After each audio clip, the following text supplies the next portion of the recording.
Jangan ngaku pecinta kentang kalau belum coba olahan yang satu ini. Assalamualaikum guys. Kentang lentera merah tampilannya cantik, rasanya bikin nagih dan pastinya beda dari olahan kentang biasanya. Dan yuk langsung ke cara pembuatannya. Ini kemarin aku beli kentang 3 buah, harganya Rp9.000 dan aku pilih kentangnya yang agak lonjong-lonjong panjang kayak gini guys. Setelah kentangnya dikupas, lalu aku siapkan sumpit. Untuk kentangnya mari kita belah dulu menjadi 2 bagian. Kemudian kita letakkan sumpitnya di bagian kanan dan kiri, dan saatnya kita potong tipis-tipis, tapi ini nggak sampai putus guys. Dan dilanjut, setelah selesai dipotong tipis-tipis kentangnya, saatnya kita rendam menggunakan air garam kurang lebih sekitar 20 menit. Kita tinggalkan sejenak dan saatnya sekarang aku mau siapkan untuk bahan sausnya.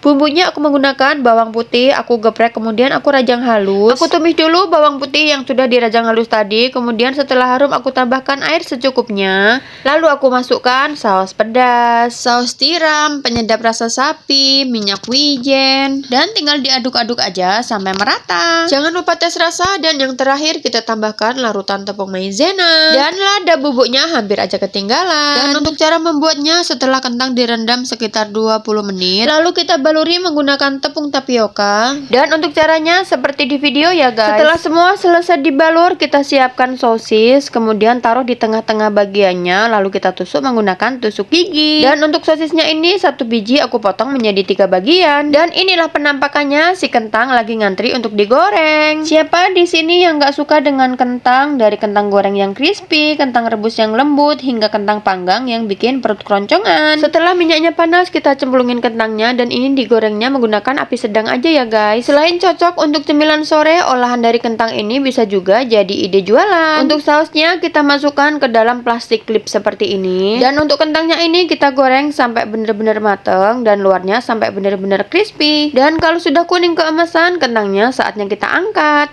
Dan sepertinya aneka olahan dari kentang seperti ini belum ada yang jual guys. Dan untuk harga jualnya per mika disesuaikan di daerah masing-masing. Dan langkah pertama, biar teman-teman gak penasaran, aku mau icip dulu guys. Bismillahirrahmanirrahim. Kentang lentera merah tampilannya cantik, rasanya bikin nagih dan pastinya beda dari olahan kentang biasanya. Dan lagi asiknya makan, ternyata anak solehku pulang dari main guys, dan penasaran kepengen icip. Teman-teman jangan cuman liatin aku makan, bikin juga ya di rumah. Kalau gitu sampai di sini dulu video kali ini. Terima kasih banyak yang sudah menonton. Sampai ketemu di video selanjutnya. Bye bye.